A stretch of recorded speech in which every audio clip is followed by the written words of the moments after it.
Kamera pa Sudah tu suka aja. Dikai pasal apa ni mus? Marah pasal. Marani pasir.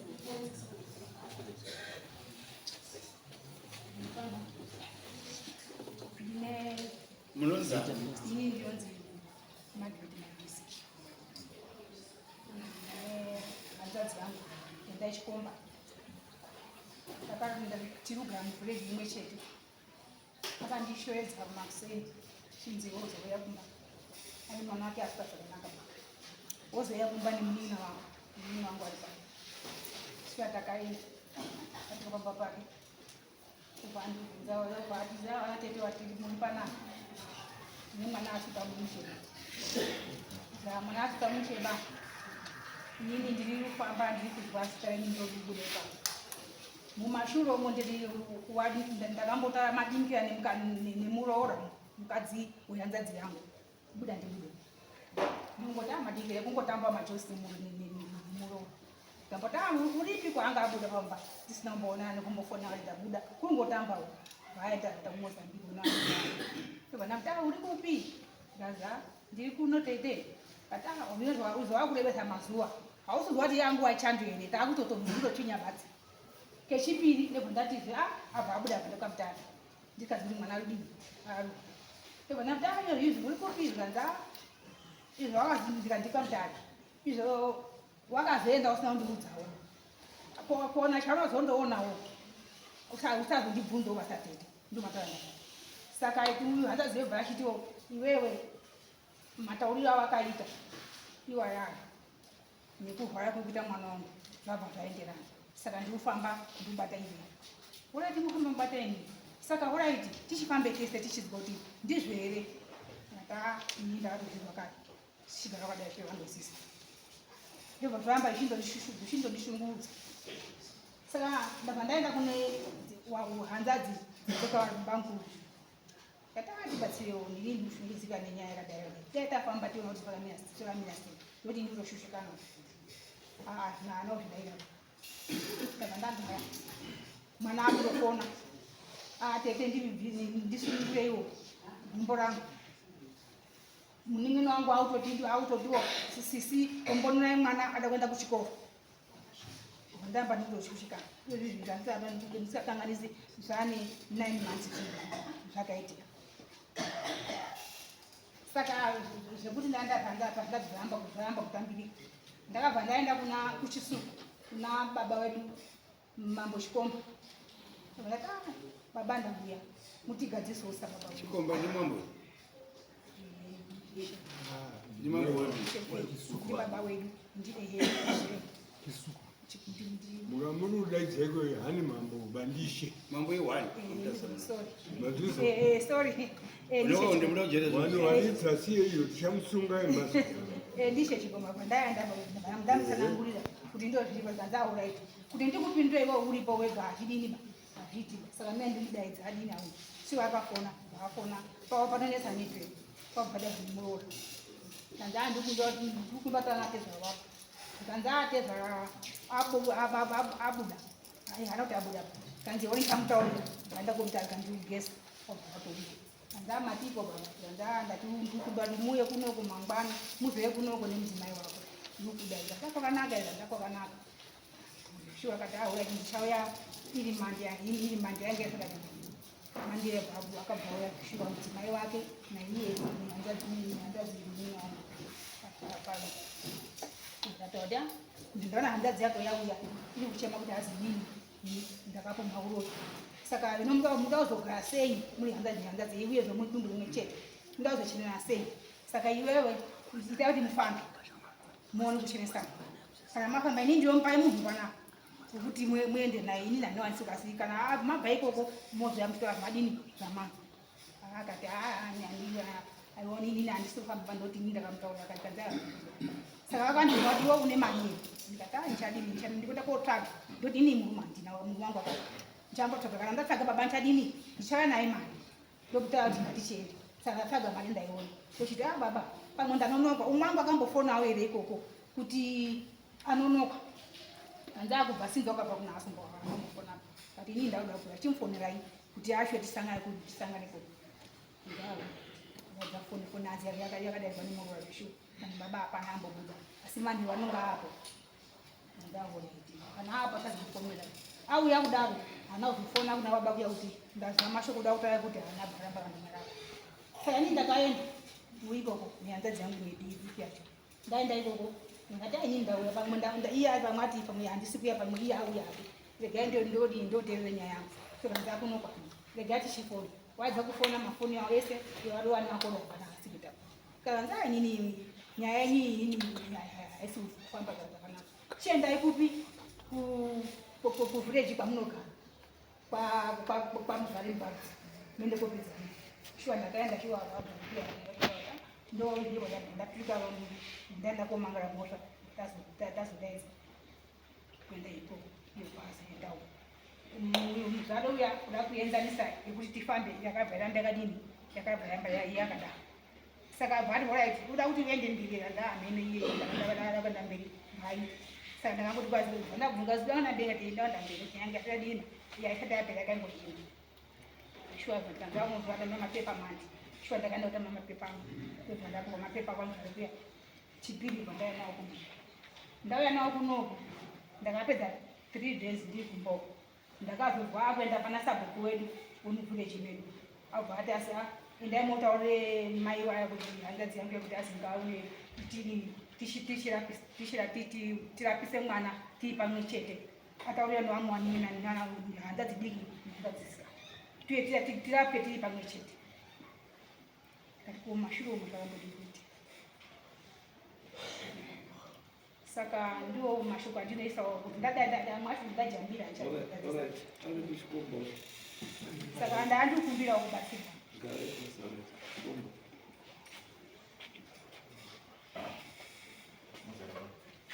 Damira pamberi pedera mamutasi. Yero kuti zvikwadi. Kanya kuti vakone mosha. Marari mbasi. Pamusoro mambo kutasa. Hanzadzi yangu ichokwadi mwana wangu akatanga kurwara. Vasazvanyatsi kuratidza kuti zviri kuenda papi. Saka paanodzidzira pamutare inini ndiri pamaniya ndakadaidzwa kuti mwana ari kurwara ndobva ndaenda ndaona zveshuwa mwana asi kukwanisa manyadzini ndakadzoka kumba ndambofamba-fambawo ndaenda kumaprivate doctors but chakabuda hapana ndobva mwana ambopiwa mapiritsi ekunyaradza marwadzo akambodzokera kuchikoro akadaidzwa kuti seizvozvi mai vacho vakazoenda wakaona kuti ndizvo kafambawo takangoti titofamba pese pese toda kuti chero mwana adini abatsirika ndo pakafona tete vanhu vekubvunza kuti mwana ari sei wakati iwe wazoenda pamutare usina kuzvitaurira ukaona chaunoona usazokutaurira saka nekuti mwana haasi kupora ini ndakarwadziwa ndokubva ndazotaura kuti tete mashoko enyaya ndakataura kuti usazokutake zvidakutsvaka gozi tiudini tiurwadziwa mwana arurwara saka inini zvandiri kufambawo ndichibata nemashoko enyaya zviri kupindirana tete vakandipindura kuti ndazvizwa saka nhau iripo iwewe tora bhemba irapo udite ndakabva ndatobuda vanaenda kora hanzadzi yangu yacho iripo panapa ataurika mashoko evacho ndobva tagara ndobva akazoenda kuna baba nachikomba ataurira iyo takuti tifambe ini ndikati hazvigoni kuti tifambira munhu mupenyu arurwadziwa nemashoko inini mashoko ei ndakarwadziwawo nawo nhau iripo mwana wangu inini mwana wenyu imimi dai matoti ngatirapise mwana pozobuda mashoko andikutaura nezvavo bhozi ndakazona ndiri pakati ruponeso kumwana saka iwo ndikuda kurapisa mwana havana kuda kuzvigamuchira wakangoti ngatingofambe tichienzana saka inini handinawirira maboka tachidaro baba vakazondidaidza ndikaendapo baba vakanditi itai kuti sevana vemunhu wani itai kuti mudini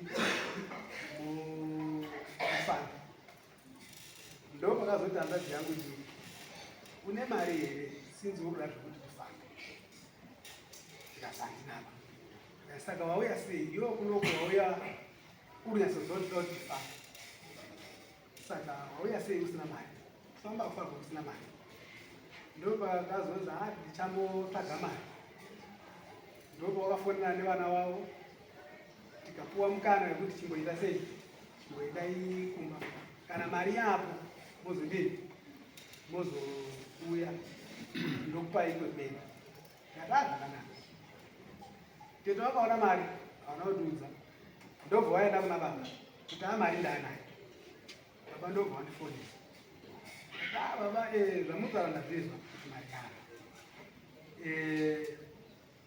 inini zuva ramuti ndiuya handigoniba because mvura yangu arwara akapinga saka kana zvaraiti ndichadini ndichauya chiremba akanga arubatsira mwana wangu ndiye akati inini ndoda kuti ndisangane nemi semhuri chiremba wacho ari pano ati tisangane semhuri inini ndakamirira kuti chiremba achauya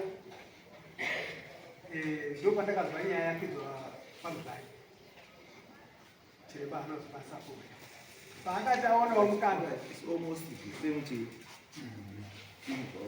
Wataura movement yobva kuna muzvare kusvika yasvika upi kuno.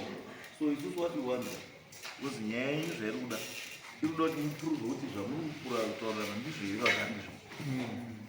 Angatova nenyaya kuti mimi kutaura kwamaita pangu mati tete matiri kufamba umu nezvamakataura zviya izvi zviri kubatana, which means you are saying in other ways indirect kuti tete wane chekuita nekurwara kwemwana wako ndizvo handiti. Saka tete wari kuti kwete handizvo. Saka chiripo is for you to prove kuti autaura chokwadi ndiani pakati penyu, because pamakafamba munofamba mese umwe naumwe akaenda kwazvo. Pamakafamba imi anga ari kweri tete ndinafamba navo uyo muprofita wamuti ari panaro murango wacho amamuti amaukwa wamamuda kuenda ari kupi imi mamauya naye kuti adima akanga atiti isusu takuuya mumusha menyu sinzi ndurapa mwana ndiye munhu akazotokwanisa kuti dambudziko remwana wangu ridzikire. Kwese kwandakaenda hakuna chakabuda. Saka mubatsiri wedu akati ndoda kuti mwana wawe kana akupora sezvamuri kuona ndoda kuti ndiuye nditaure nemi semhuri anosuda dzidza resere kwasvikomba ndiri kudaimba yenyu. Ndosaka akazoenda kuna sabhuka achivataurira kuti tiuye tisangane iwo watipe date nakwamnini kuti chiremba achauya ndo patakazoa. My question is chiremba muda kuya kodii? Muda kuti tete akupei date mimi dzekuti chiremba auye. Chiremba wasuzwa kuti chiremba rudii mumusha ndo zvamuda kuita. Chiremba ndiye murapi wemwana. Ndosandati chiremba handiti munaika asi tete ari kuziva here misheni yenyu kuti misheni iri kuinza chiremba ndei. Chekutanga kati kokuenda kutaura here tete tina chiremba chada kuuya mumusha muno. Nyaya iri kuinga mumusha muno i 1 2 3 4 noti kuti muite kubata munhu by surprise. Aiwa pakataura chiremba kuna sabhuku vakavataurira kuti ndoda kuti mwana wawe azotsike munhu haagoni kutsika mumusha menyu tisina kumugadzira, asi tinofanira kumugadzira mese semhuri muri panzvimbo wani. Saka vataurire ava vana kuzozvisirawo bhindiro kuna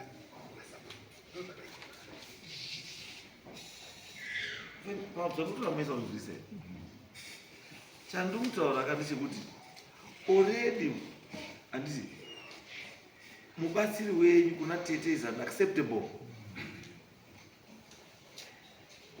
Uenda kuti whatever zvamuchaita nyange zvachataura zviri positive kana zviri chii handiti tete haachambofa akagutsikana nazvo because ndimauya naye hamusakagarira naba ngona nyaya kutaura ndosandora kuti the first thing was kuti maifananga makaenda kuna tete face musikamono tete nyaya yedu pairi apa ndo payasvika.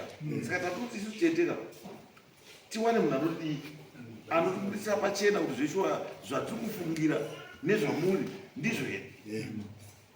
Titoti yes ngatitsvage Mati mimi matoya kudala nemushandiri wamakutakutera kutatoshandira tete ado kushandira chimba haasi kushandira tete ari kushanda paumba pangu kuti mwana haasi kugara pamwe pangu ari kumurapiko kuti mwana adzoke pamba panofanira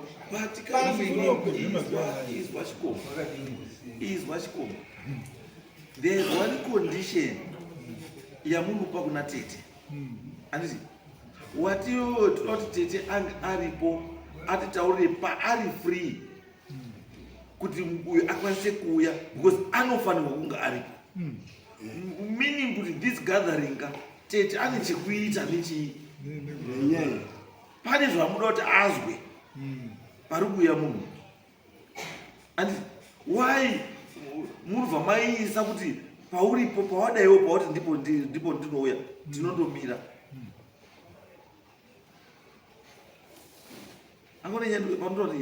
how complicated the case can be if you're not careful. Maakuita kuti ite complicated, iyo yanga isiri complicated. And because inini kuvuka kwangu kuti alright, akamauya nemurume matara anodini anotambidzana moto. And matara anotambidzana chii? Anditi tsvagai munhu ari panze one pamunongoenda wobatsirana nemuprofita yamwaya naye kuti anza ibudu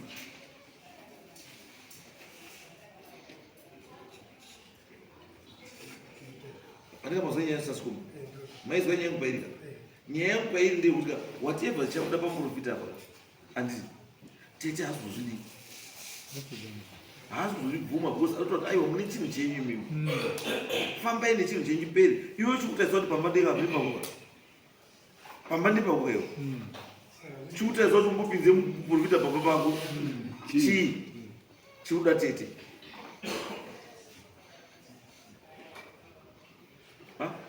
mushande wako mwana arurwara ndewako chiri kutaisa kuti upinze muprofita kuti asirwe mwana wako pamba pako chii pandoti tete atanga asvika chii mira asi muprofita akati ndinoda kuti muite zvinhu muri pamwe kwete kuti ndakatadza kuti ndiite ndega ndaigona kuzviita ndega but onaka kuti muprofita azokutaurei kuti doti muite muripo mese it means kuti pane zvaari kuona zvinoda muri mese asi imi mamamboita zvinhu zvenyu musiri mese plus kana tiri munomuzweka doti muite very clear kana tiri mudare munomu izvo izvo zvandinga ndiye vati muprofita handiti pane zvinhu tu izvo zvezvo kana kutaura ndina kutaura zitsani mira ibambo ari kusumudza maoko ezvinhu handiti kuti ndimupengu yakutaura handiri kutaura naye ndinombotaura chii ndiri kutaura nani nemweya here kana kuti najohnson wenyama ndiri kutaura nani ndiri kutaura nechiprofita here ndiri kutaura nechii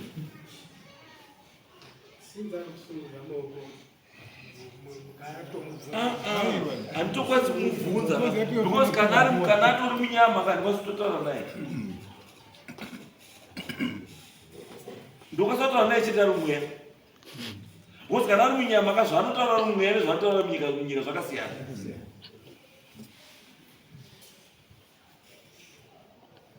kana vati ataura ari mweya anotaura aiwa zveya nemweya hauiti zvokudaidzwa unouya haudaisi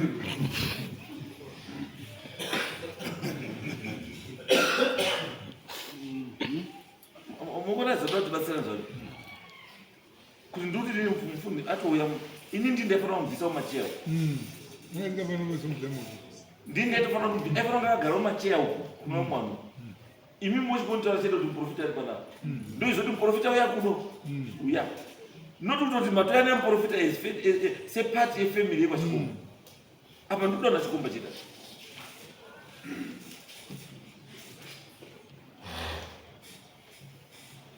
taurebo ndisachikomba here taurai sachikomba ndiso nokutenda zvikuru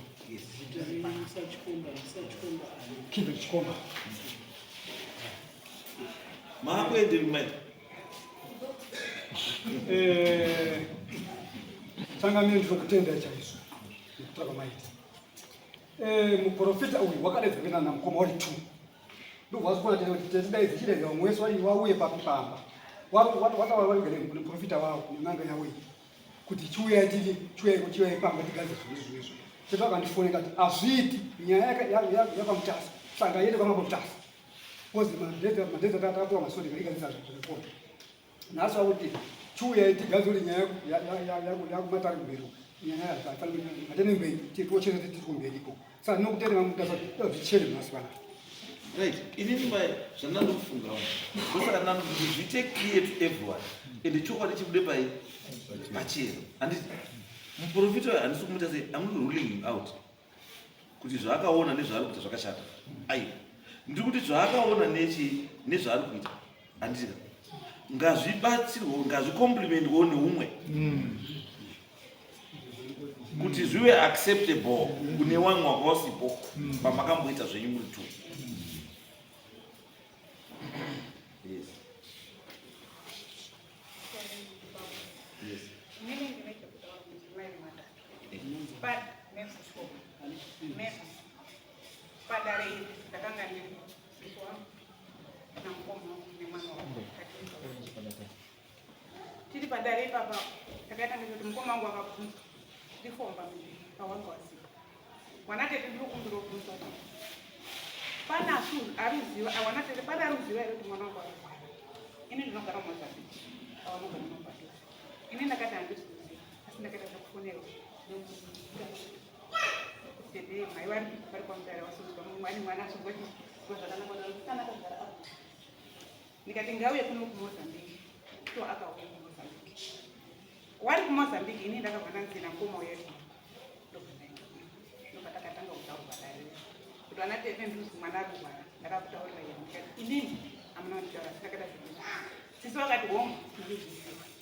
Saka zvandiri kufa sisi watibvunzwa kuti ini zvamakataura kuti muchifonera mukadzi waidziziva kuti mwana aruka muchifonera kuti iwe uchaonoona usandibvunza.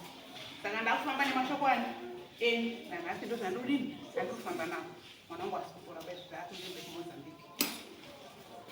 Sisi akati izvoni ndirapisei takagara inini ndakapindura ndikati sisi kana muti muda urapiswa ndorapiswa pakudini ndokuti sisi wane nyaya dzavo dzavakatanga kukumbana nemwana wavo munenge ndakuzimukomana akagarapo akaenda naye kutanga mwana wababa dangwe rake anonzi watombodzingwa kumba kwavo wauya kuti kumba kwababa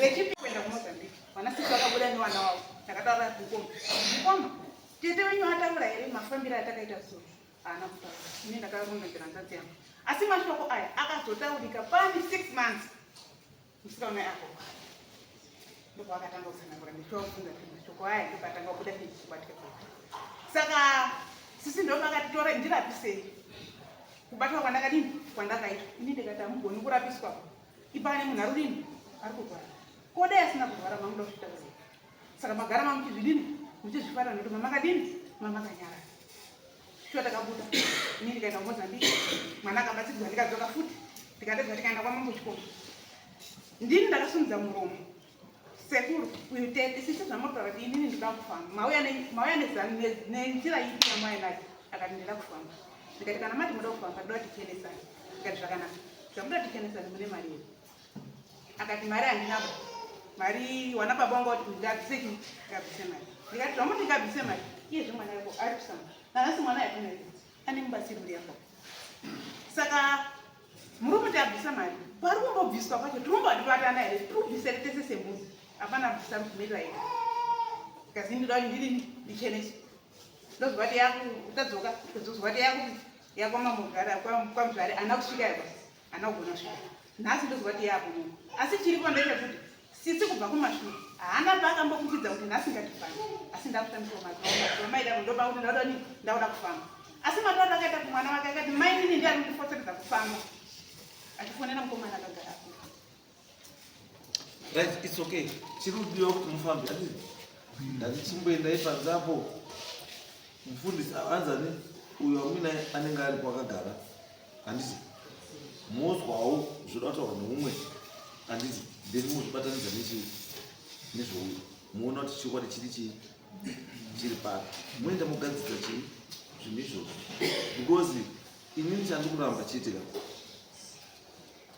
ndechekuti muitonga murukana asi paine chinhu chamunoziva chamunoziva kuti chinogadzirisa asi muitonga muda kukana kuti chitange mutange makana kuti muzogadzirisa which is wrong kana chiripo chida kugadzirwa sei ngachigadzirwa mungona mutotaka mautanga kutaura manje kuti this is not the first time makamufamba muchitaura nezvenyaya idzi uya kuburitswa imwe zvakatomboitika futi zvikatomboitika futi yes no pamusoro ichizauti yes ndinoitwa wasoma advance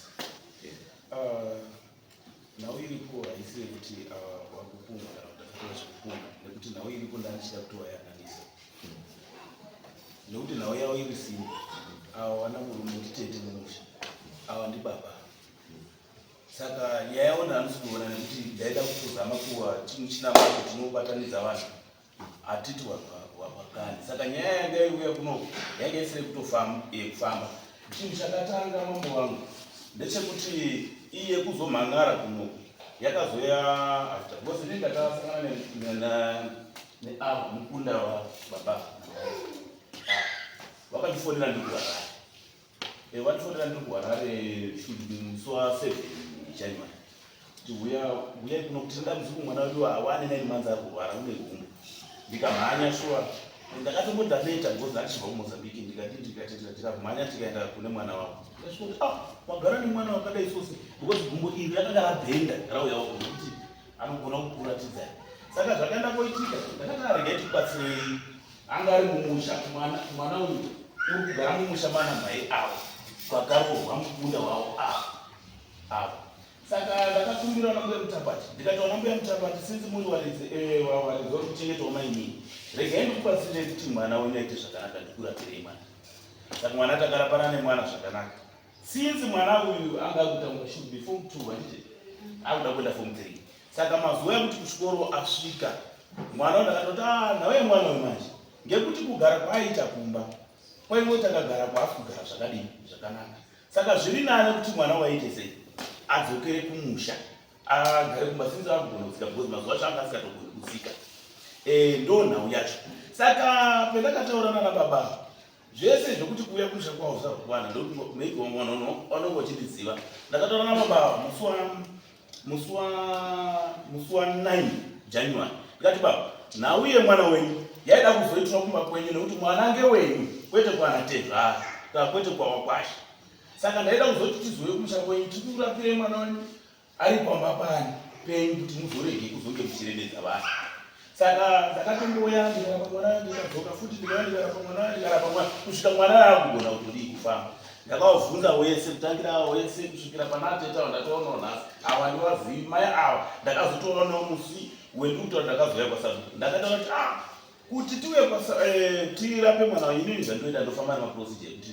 ndinoenda ndosuma muna muSabhuku ndisvike mutabei zvakadii zvakanaka saka ndakasimuka ndikasvika kwaSabhuku Mutanga ndasvika kwaSabhuku Mutanga zvekuti kwaane nyaya dzaapamambo handisaiziva because already vakatoziva kuti kumusha kunditi vakafunga kuti kumusha kwakuuya because nyaya yakuzomhangara iyi ndeyemanje ini ndinakatanga kuona munhu saka kuti vakazoti kumusha kwakuda kuuya kwakuda kuzodii maybe dzadzapfungwa dzavo nekuti ndakazotaura naSabhuku ndikati Sabhuku nhau iripo ngekuti vanhu ava chirutoti vatonetsa nhapadini hapana because ava ndibaba mumba mavo baba wavo vakashaya mai hapachisina pese saka uyu ndibaba unditete zvaanonga achisangana nazvo mumusha zvakawanda asi dambudziko chete rakaitika nderekuti ava vakasvika pakunotaura kuti iyo nyaya kuti mukazotaura semazoona munozochiona muruti zvakanaka saka uyu paifamba ava paifamba vachiendawo kwaenda wakabva wabatisa chinhu chipi ichocho mawaifamba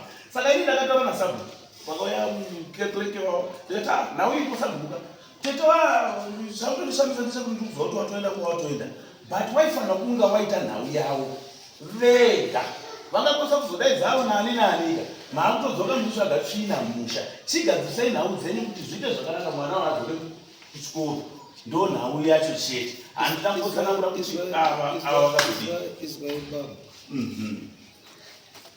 Kwandiri zvoona kuti there's a position already. Because mataura imini Ndizvozvo. kuti awa pawaifamba wakanga wabatisisa shoko rekuti mukafamba musazonditsvaga. Ndizvozvo. Saka ndo soko rwanga wakudini wanga wakufamba naro. Ani tobvatati izvo wanga warikufamba nesoko iri mawaisvika raikonfemwa here kana kuti rairamba? Mazvita. Inini chisakatika changamira ndechekudai. Ndakutaura kuti mwana wanga achisvika sinzi anga akufamba because ndakabvunza kuti kwese kwamaenda because wakamboenda kuMozambique ndizvo. Wakaenda kuChimoyo, wakaenda kupi mwana wanga asingafambi. Zvochokaita kumuracho kana zvokwana zvoshisa. Saka pendakasvika ndakati mwana wanyu hameno iwo wacho varipo kuti mwana wenyu uri kurapikwa here vanani here kubva pedza pemakaona. Vanani ndizvo baba vanani. Ko macho vanani here mwana. Saka ndakati sinzi mwana zvaadare zvese zvisiyei. Mirai bambo, ndati inini mati wangu wese kwawaifamba kwese wachifamba waifamba neshoko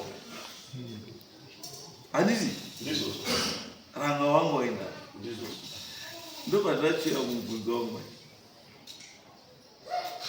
imimi muri kuti iyo nesoko ranga warikufamba naro muri kuti soko ranga warikufamba naro ndiro here Kana soko ranga inaro manje. Ngekuti ndikaritaura panapa zvino ndikaritaura panapa nevanhu because inini ndine kubva kwangu. Saka ndakana ndakataura kuti kana paine because wese ndakababa muchiruzi akati mese hapana ndochenesa. Ndakataura kuti wese hapana ndikakuchenesai. Ndinokuchenesai mara sei makaungana.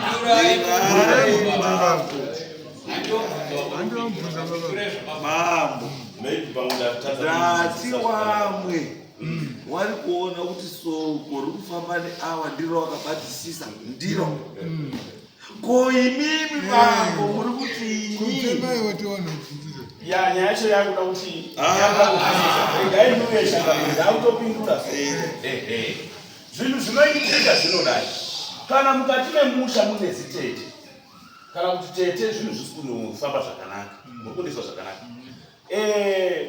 vanhu vakafamba vanokwanisa kubata zitete wai because tete vanonga vachivhunumuna murikundiswa zvakanaka.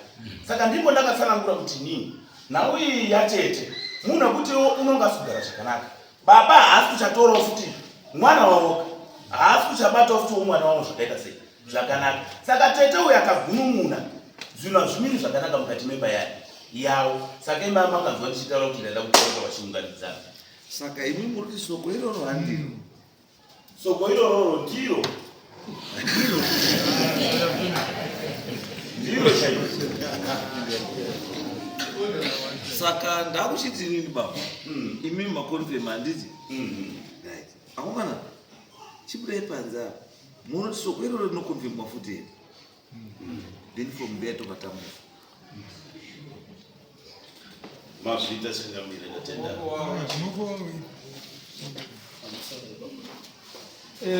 inini ndikufungira uchangamira tibatsire tikuda kuti musharuka uyu anga asipo tive mwana chikomba chete toyazviri totsaka munhu akati basa tingona chikomba chete uye haasi chikomba anofana kubuya mugamu toyazvikumbira saka ndatika pamuri kuenda apa vana chikombadza hapana vanhu vanokana tuka radirira munokwanisa kubva pamwe maenda